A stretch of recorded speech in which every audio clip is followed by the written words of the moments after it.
నమస్కారం ఫ్రెండ్స్, ఈరోజు మనం 9వ తరగతిలోని 24వ పాఠం రోడ్డు భద్రత విద్య ఈ యొక్క లెసన్ ఆల్రెడీ నేర్చుకోవడం జరిగింది. ఇప్పుడు ఈ లెసన్ సంబంధించి 7వ తరగతిలోని 12వ పాఠం రవాణా వ్యవస్థలో ప్రాధాన్యత, 9వ తరగతిలోని 24వ పాఠం రోడ్డు భద్రత విద్య, అదేవిధంగా academic text book intermediate second ఇయర్లోని 20వ పాఠం రవాణా సౌకర్యాలు నేర్చుకోవడం జరిగింది. ఇప్పుడు ఈ వీడియోలో ఇంటర్మీడియట్ సెకండ్ ఇయర్లోనే 9వ పాఠం ప్రపంచ రవాణా ఈ యొక్క పాయింట్ గురించి నేర్చుకుందాం. ప్రతి అంశాన్ని కూడా టెక్స్ట్ బుక్ నుండి అందిస్తున్నాం. దీనికి రిలేటివ్గా ఉన్న పాయింట్స్ టెక్స్ట్ బుక్లో ఏ ఏరియాలో అయితే సంబంధించిన అంశాలు ఉన్నాయో అన్ని అంశాలని కూడా ఒకే చోట చేర్చి డిఎస్సి పర్పస్ నిమిత్తం మీకు అందించడం జరుగుతుంది.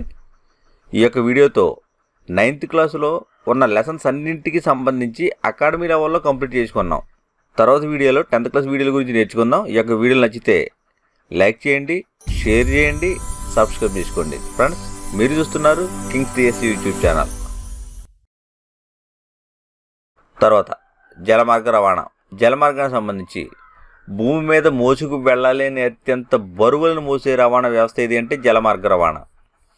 భూమి మీద మోసుకు వెళ్ళలేని అత్యంత బరువులు మోసే రవాణా వ్యవస్థ జలమార్గ రవాణా. ఈ జల మార్గాలు కాలువల మార్గాలు, అంతఃస్థలీయ రవాణా, సముద్ర రవాణాని విభజించడం జరిగింది. ఈ మార్గాలను కాలువల మార్గాలు, అంతఃస్థలీయ రవాణా, సముద్ర రవాణా ఇలా విభజించడం జరిగింది. ఇందులో కాలువ మార్గాలు దేశంలో జరుగుతాయి. ఇవి అంతఃస్థలీయ రవాణాకు ఉదాహరణ చూసినట్లయితే జర్మనీలోని రైన్ నది, అదేవిధంగా ఫ్రాన్స్లోని సీన్ రోన్ డాన్యూబ్, అదేవిధంగా భారత్లోని గంగా బ్రహ్మపుత్ర, తర్వాత బంగ్లాదేశ్లో ఐరావతి, రష్యాలో వాల్గా, ఈజిప్ట్లో నైల్ నది. ఇవన్నింటినీ కూడా అంతఃస్థలీయ రవాణాకు ఉదాహరణగా పేర్కోవడం జరుగుతుంది. తరువాత సముద్ర రవాణా. ప్రపంచ సముద్ర మార్గాలు చూసినట్లయితే ముఖ్యంగా ఉత్తర అట్లాంటిక్ మార్గము, పసిఫిక్ మార్గము, మధ్యధర, ఆసియా ఆస్ట్రేలియా మార్గము, కేప్ మార్గము, దక్షిణ అట్లాంటిక్ మార్గము, కరేబియన్ మార్గము. ఈ 6 మార్గాలు కూడా ప్రపంచవ్యాప్తంగా ఉన్న సముద్ర మార్గాలు. ప్రపంచవ్యాప్తంగా ఉన్న సముద్ర మార్గాల పేర్లు ఏంటి అంటే ఉత్తర అట్లాంటిక్ మార్గం, పసిఫిక్ మార్గం, మధ్యధర, ఆసియా ఆస్ట్రేలియా మార్గం, కేప్ మార్గం, అదేవిధంగా దక్షిణ అట్లాంటిక్ మార్గం, కరేబియన్ మార్గం. తర్వాత ప్రపంచంలో ముఖ్య రేవు పట్టణాలు. చూసినట్లయితే ముఖ్యమైనవి లండన్. ఈ లండన్ రేవు పట్టణం థేమ్స్ నది మీద ఉంది. థేమ్స్ నదిపై ఉంది. ఉత్తర సముద్రానికి 80 కిలోమీటర్ల దూరంలో ఉంది ఈ లండన్ రేవు పట్టణం. ఉత్తర సముద్రానికి 80 కిలోమీటర్ల దూరంలో ఉంది. ప్రపంచంలోనే పెద్ద రేవు పట్టణం ఏది అంటే లండన్ రేవు పట్టణం. ప్రపంచంలో పెద్ద రేవు పట్టణం ఏది అంటే లండన్. వాణిజ్య నౌకలు 12,000 సంవత్సరానికి రాకపోకలు జరుపుతూ ఉంటాయి. ఈ లండన్ రేవు పట్టణం నుంచి సంవత్సరానికి 12,000 వాణిజ్య నౌకలు రాకపోకలు జరుపుతూ ఉంటాయి. ఇక్కడ ఉద్యోగులు 35,000 మంది. ఇక్కడ పనిచేసే ఉద్యోగులు ఎంతమంది అంటే 35,000 మంది. తర్వాత శాన్ ఫ్రాన్సిస్కో. ఈ శాన్ ఫ్రాన్సిస్కో రేవు పట్టణం గురించి చూసినట్లయితే పసిఫిక్ మహాసముద్రంలోని ఉత్తర అమెరికా పశ్చిమ తీరంలో ఉంది. ఇది పసిఫిక్ మహాసముద్రంలోని ఉత్తర అమెరికా యొక్క పశ్చిమ తీరంలో ఉంది. దీన్ని 1769లో కొనుక్కున్న వారు ఎవరు అంటే డాన్ గాస్పర్ డిఫోర్టా. వీరిద్దరూ కూడా స్పెయిన్ దేశస్థులు. వీరిద్దరూ కూడా స్పెయిన్ దేశస్థులు. కాలిఫోర్నియా రాష్ట్రంలో 4వ పెద్ద రేవు పట్టణం. కాలిఫోర్నియా రాష్ట్రంలో శాన్ ఫ్రాన్సిస్కో అనేది 4వ పెద్ద రేవు పట్టణం. కాలిఫోర్నియాలోనే ఈ రాష్ట్రంలో 4వ పెద్ద రేవు పట్టణం ఏది అంటే శాన్ ఫ్రాన్సిస్కో రేవు పట్టణం. అమెరికాలో మాత్రం టోటల్ మొత్తం మీద అమెరికాలో అయితే 12వ పెద్ద నగరం ఇది శాన్ ఫ్రాన్సిస్కో అనేది. కాలిఫోర్నియా రాష్ట్రంలో అయితే 4వ పెద్ద రేవు పట్టణం. తర్వాత రియో డెజనీరో. రియో అనగా నది అని, డెజనీరో అనగా జనవరి అని అర్థం. రియో అంటే నది అని, డెజనీరో అనగా జనవరి అని అర్థం. దక్షిణ అట్లాంటిక్ సముద్ర తీరంలో ఉంది ఇది. రియో డెజనీరో అనేది దక్షిణ అట్లాంటిక్ సముద్ర తీరంలో ఉంది. ఇది బ్రెజిల్ యొక్క ముఖ్య పట్టణం. పోర్చుగీస్ వారి కాలనీ ఈ రియో డెజనీరో అనేది. 1502లో జనవరి 1న పోర్చుగీస్ వారు ఈ ప్రాంతానికి రావడం జరిగింది. రియో డెజనీరో ప్రాంతానికి 1502లో జనవరి 1న రావడం జరిగింది. 1519లో మాజిలాన్ పడవల మీద వచ్చాడు. ఇక్కడికి 1519లో మాజిలాన్ పడవల మీద వచ్చాడు. గుణబారు వద్ద జనవరిలో చేరాడు. గుణబారు ఈ ప్రాంతం వద్ద జనవరిలో చేరాడు. కాబట్టి జనవరిలో చేరినందుకు రియో డెజనీరో అని పేరు రావడం జరిగింది. రియో అంటే నది లేదా దియో అంటాం దీన్ని. దియో అంటే నది, డెజనీరో అంటే జనవరి అర్థం. అంటే జనవరిలో వచ్చినందుకు రియో డెజనీరో అని పేరు రావడం జరిగింది. ఇక్కడ 1700 నౌకలు, 91,000 మంది ప్రయాణికులు సంవత్సరానికి ప్రయాణం చేస్తూ ఉంటారు. ఈ రియో డెజనీరో ప్రాంతం నుంచి 1700 నౌకలు రాకపోకలు, వాణిజ్య కార్యకలాపాల గురించి రాకపోకలు నిర్వర్తిస్తూ ఉంటాయి. 91,000 మంది ప్రయాణికులు సంవత్సరానికి ప్రయాణం చేస్తూ ఉంటారు. తర్వాత కేప్ టౌన్. ఈ కేప్ టౌన్ చూసినట్లయితే ఆఫ్రికాలోని టేబుల్ బే వద్ద ఉంది. ఇది దక్షిణ ఆఫ్రికా యొక్క ముఖ్య పట్టణం ఏంటి అంటే కేప్ టౌన్. ఆఫ్రికాలో టేబుల్ బే వద్ద ఉంది. దక్షిణ ఆఫ్రికాలోనే ముఖ్యమైన పట్టణం కేప్ టౌన్. 1486 బర్తొలోమ్యూ డియాజ్ ఈ కేప్ టౌన్ చేరాడు. ఎప్పుడు చేరాడు? 1486లో చేరాడు బర్తొలోమ్యూ డియాజ్. ఇతడు పోర్చుగీస్ నావికుడు. బర్తొలోమ్యూ డియాజ్ అనే ఆయన పోర్చుగీస్ నావికుడు. 1486లో చేరాడు. జాన్ వాన్ రిబెక్ ఈయన 1652లో చేరాడు. డచ్ ఈస్ట్ ఇండియాకు చెందినవాడు. ఈయన డచ్ ఈస్ట్ ఇండియాకు చెందినవాడు. కలకత్తా, ప్రస్తుత పేరు కోల్కతా అంటున్నారు. బంగాళాఖాతానికి 125 కిలోమీటర్ల ఎగువన ఉంది ఇది. కలకత్తా రేవు పట్టణం బంగాళాఖాతానికి 125 కిలోమీటర్ల ఎగువన ఉంది. హాల్దియా రేవు నూనె పరిశ్రమలకు ప్రసిద్ధి. హాల్దియా రేవు అనేది ఈ కలకత్తాలోనే బ్రిటిష్ ఈస్ట్ ఇండియా కంపెనీ 1690లో ప్రారంభమైంది. భారత్లో 3వ పెద్ద ఓడరేవు ఏంటంటే కలకత్తా. మన దేశంలోనే 3వ పెద్ద ఓడరేవు కలకత్తా. తర్వాత సిడ్నీ. ఈ సిడ్నీ టాస్మన్ సముద్ర దక్షిణ పసిఫిక్ సముద్రం వద్ద ఉంది. ఈ సిడ్నీ అనేది టాస్మన్ సముద్రం దక్షిణ పసిఫిక్ సముద్రం వద్ద ఉంది. ఆస్ట్రేలియాలో 2వ పెద్ద నగరం ఏది అంటే సిడ్నీ. ఆస్ట్రేలియాలోనే 2వ పెద్ద నగరం ఏది అంటే సిడ్నీ.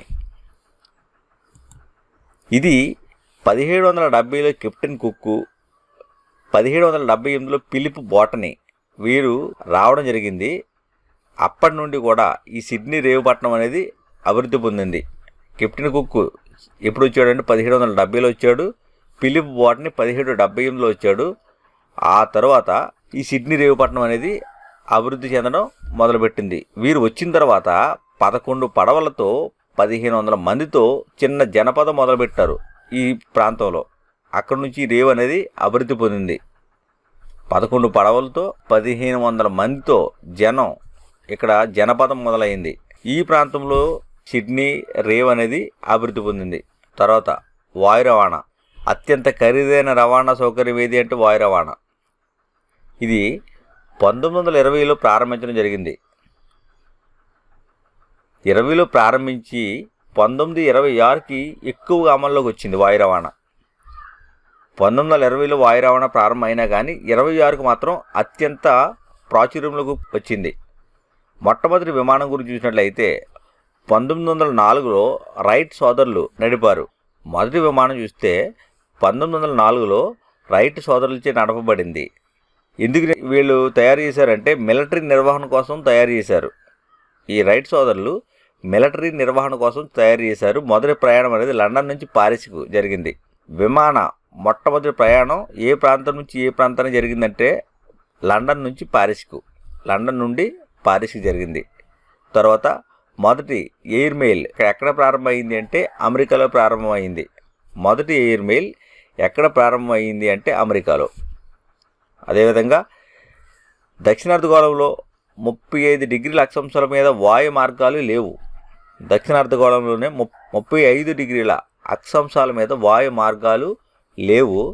ఈ వాయు మార్గాలు ముఖ్యంగా 4 రకాలు. ఆ 4 రకాలు ఏంటి అంటే అంతర్ఖండ వాయు రవాణా, ఖండాంతర వాయు రవాణా, జాతీయ వాయు రవాణా, ప్రాంతీయ వాయు రవాణా. వాయు రవాణా ముఖ్యంగా ఎన్ని రకాలంటే 4 రకాలు. అంతర్ఖండ వాయు రవాణా, ఖండాంతర వాయు రవాణా, జాతీయ వాయు రవాణా, ప్రాంతీయ వాయు రవాణా. ఇప్పుడు అంతర్ఖండ వాయు రవాణా దీని గురించి చూస్తే ఇది పొడవుగా ఉండే మార్గాలు ఇవి. అంతర్ఖండ వాయు రవాణా అనేది పొడవుగా ఉండే మార్గాలు.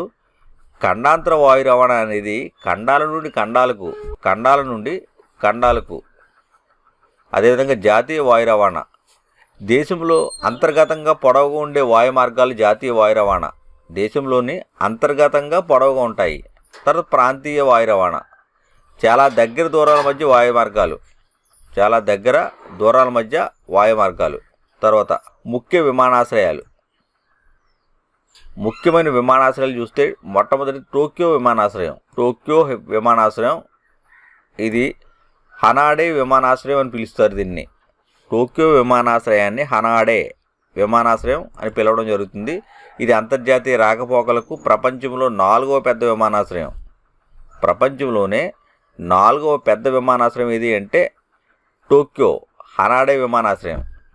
తర్వాత నరిటా విమానాశ్రయం, ఇది కూడా టోక్యోలో ఉంది, జపాన్లో.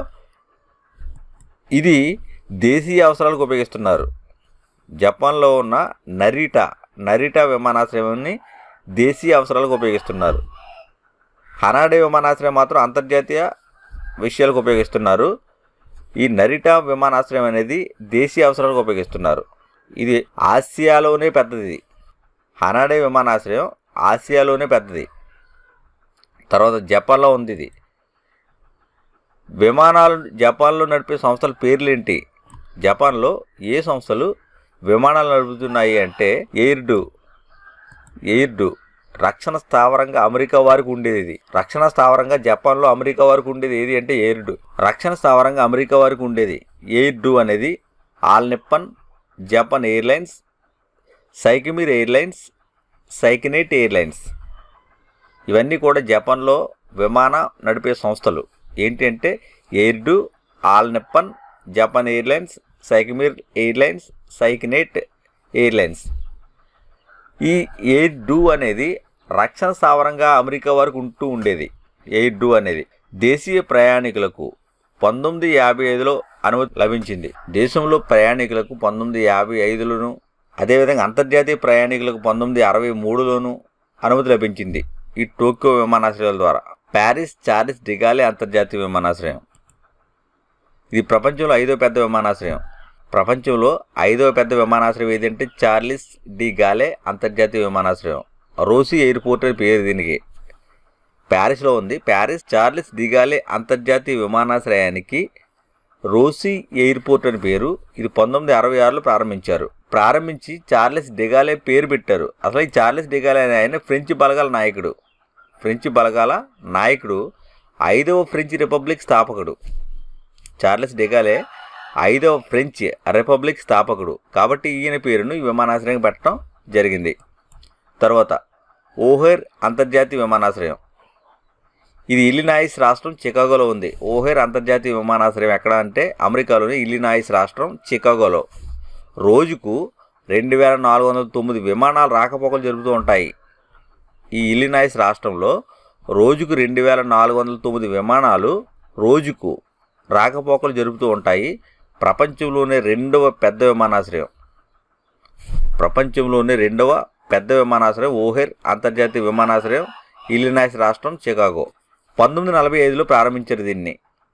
ఎప్పుడు ప్రారంభించారు అంటే 1945లో ప్రారంభించారు. ఇక్కడ 2వ ప్రపంచ యుద్ధంలో Douglas C-54 army air force కొరకు ఏర్పాటు చేశారు దీన్ని. 2వ ప్రపంచ యుద్ధంలో Douglas C-54 army air force కొరకు ఏర్పాటు చేయడం జరిగింది. తర్వాత బోగొట్టా, కొలంబియా. దక్షిణ అమెరికాలో 4వ పెద్ద విమానాశ్రయం. బోగొట్టా, కొలంబియా అనేది దక్షిణ అమెరికాలో 4వ పెద్ద విమానాశ్రయం. 1959లో ప్రారంభించారు. తర్వాత రంగతోయి అంతర్జాతీయ విమానాశ్రయం. ఇది ఎక్కడ? వెల్లింగ్టన్ న్యూజిలాండ్ దేశ ముఖ్య పట్టణం. ఈ వెల్లింగ్టన్ విమానాశ్రయాన్ని 1935లో ప్రారంభించారు. ఇక్కడ విమానాలు నడిపే సంస్థలు ఏంటి అంటే ఎయిర్ న్యూజిలాండ్, కాంటన్ ఎయిర్లైన్స్. ఇవి విమానాలు నడిపే సంస్థలు ఇక్కడ. ఇది ఫ్రెండ్స్, ప్రతి అంశాన్ని కూడా school text book, academic text book వీటిల నుండే రూపొందించి మీకు అందిస్తున్నాం. ఎటువంటి మెటీరియల్ కూడా యూజ్ చేయడం లేదు. నచ్చితే సబ్స్క్రైబ్ చేసుకోండి. Thanks for watching.